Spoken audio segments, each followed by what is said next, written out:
Hi, and welcome to another Battle Force instructional video. Today we'll be going over the turn structures, or what constitutes a turn by all the different phases. We're going to break them down. So the first phase that we're going to tackle is the initiative phase.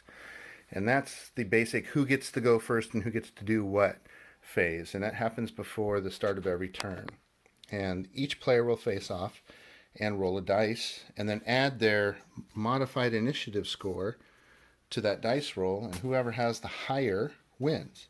So how do you come about your modified initiative score? Well, when you've purchased your units, while let's say we agreed on that $1 million game, and the cell decide, or the one player decided he's going to buy one cell and two teams, it'll also say over here where it says base initiative. Well, we add those numbers together. So base initiative is over here. So if we bought two teams, we'd end up with one base initiative for each of those two, so that's 2 points. And then we bought a cell for 3, that's 5 points. So our base initiative is going to be 5 points. How it gets higher is that we then end up buying some gear and training to modify that, just like we did all the other little stat things that in the last video. So there's some gear, including comms, some training including squad leader or counterintelligence officer, which increase directly your modified initiative. And the higher the better, because that number is then added to the dice roll. And again, having initiative in this game is very important.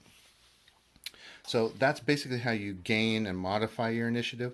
Another way to modify your initiative is during the action phase. You can take the assess battlefield action, or you could launch a security drone. There are a couple other ways that you can increase your situational awareness, i.e. your modified initiative, to have a better chance on the next turn to get the initiative. And those are usually temporary. They're active for the turn after you do something. Like if you assess the battlefield, in your next turn you get a bonus. If you launch a drone, in your next turn you get a bonus. So that's the initiative phase in a nutshell. Again, the higher the better.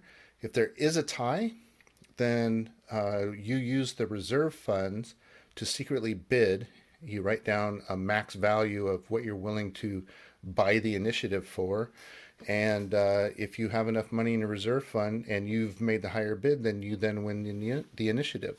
So it simulates pre-battle buying intelligence, or buying a counter like a secret agent counter operator, some intelligence you weren't privy to, paying someone in to interrogate somebody or to get documents, whatever your mind wants to conjure up. Again, this is something that should create a narrative. Regardless, that's the initiative phase. And so let's go on to the next phase, which is going to be the movement phase.